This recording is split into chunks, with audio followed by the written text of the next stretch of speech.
देशातील 5 राज्यांच्या निवडणुकांमध्ये भारतीय जनता पक्षाने अभूतपूर्व यश मिळवल्यानंतर सिंधुदुर्ग जिल्ह्यातही भाजप कार्यकर्त्यांमध्ये उत्साहाचे वातावरण पाहायला मिळाले।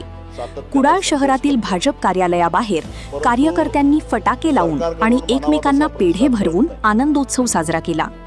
यावेळी कार्यकर्त्यांनी घोषणा देत पंतप्रधान नरेंद्र मोदी, प्रदेशाध्यक्ष रवींद्र चव्हाण, मुख्यमंत्री देवेंद्र फडणवीस, खासदार नारायण राणे, खासदार विनोद तावडे, मंत्री नितेश राणे तसेच पश्चिम बंगाल भाजप संघटन प्रमुख सतीश धोंड यांचे आभार व्यक्त केले।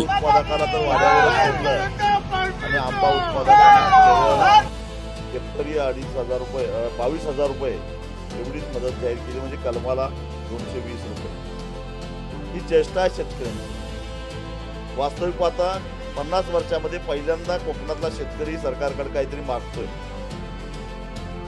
सरकारनं मुक्त हस्ते शेतकऱ्याला काहीतरी द्यायला पाहिजे होतं, कारण आता सरकारनं जे काही निकष नियम लावले त्याचा विचार केला तर कोकणातल्या या 5 जिल्ह्यामध्ये मिळून केवळ 70 ते 75 कोटी एवढीच मदत मिळणार आहे। बघता बघता सरकारनं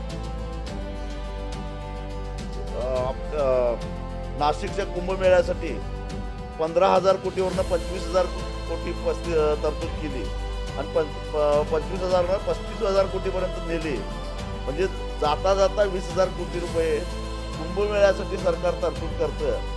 पण 50 वर्षामध्ये पहिल्यांदा सरकारकडे न्याय मागणाऱ्या आंबा आणि काजू उत्पादक शेतकऱ्याला मात्र 70-75 कोटी देऊन त्याची चेष्टा करतं।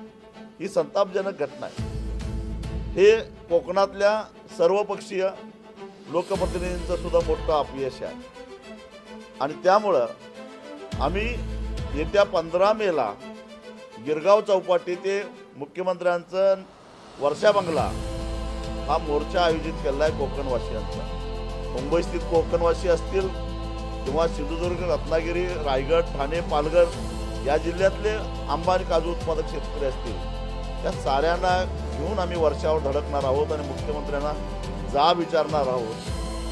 कोकणच्या शेतकऱ्याला तुम्ही समजताय काय, गृहीत धरताय काय, आणि आम्हाला जर काय न्याय मिळाला नाही तर परिणाम चांगले होणार नाहीत हा इशारा देण्यासाठी म्हणून हा मोर्चा वर्षा बंगल्यावर जाणार आहे। हा मोर्चा दुपारी 3 वाजेपर्यंत गिरगाव चौपाटीवर एकत्रित यायचं आणि 3 वाजता आम्ही वर्षाच्या दिशेनं जाणार आहोत।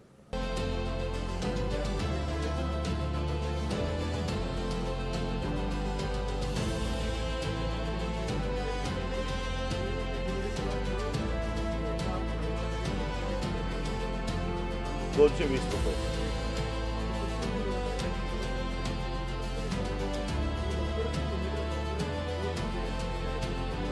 लवकर म्हणजे कधी भूमिका जाहीर करणार आहे? काय मुहूर्त सापडत नसेल तर एखाद्या भटजीला जाऊन आम्ही विचारू का? कधी देणार आहात? एक तर 220 रुपये तर आम्हाला मान्य नाही। आमची मागणी आहे हेक्टरी 5 लाख रुपये, म्हणजे कलमाला 5,000 रुपये ही मागणी आहे। तुम्ही देताय 220 रुपये। काजूला तर तुम्ही वाऱ्यावरच सोडलेला आहे। काय अवस्था आहे आज काजू उत्पादकांची? आणि अशा पद्धतीनं जर शेतकऱ्यांना तुम्ही वाऱ्यावर सोडणार असाल तर शेतकरी आता गप्प बसणार।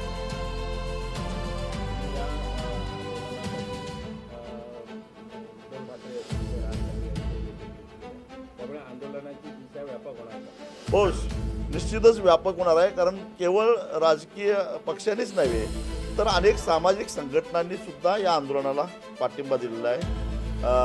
जन आंदोलनाच्या जी कमिटी आहे त्यांनी पाठिंबा दिला आहे। मुंबई मराठी भाषा संशोधन अभ्यास केंद्रानं पाठिंबा दिला आहे। अशा अनेक सामाजिक संघटना आहेत। मुंबई स्थित जेवढे कोकणवासी आहेत त्या सगळ्यांनी पाठिंबा दिला आहे। आमच्या बैठका चालू आहेत। मी स्वतः सिंधुदुर्ग, ठाणे, रत्नागिरी या सगळ्या जिल्ह्यामध्ये जाऊन बैठका मेळावे घेतले आहेत। त्यामुळे मोर्चाची तयारी आमची जोरदार झाली आहे।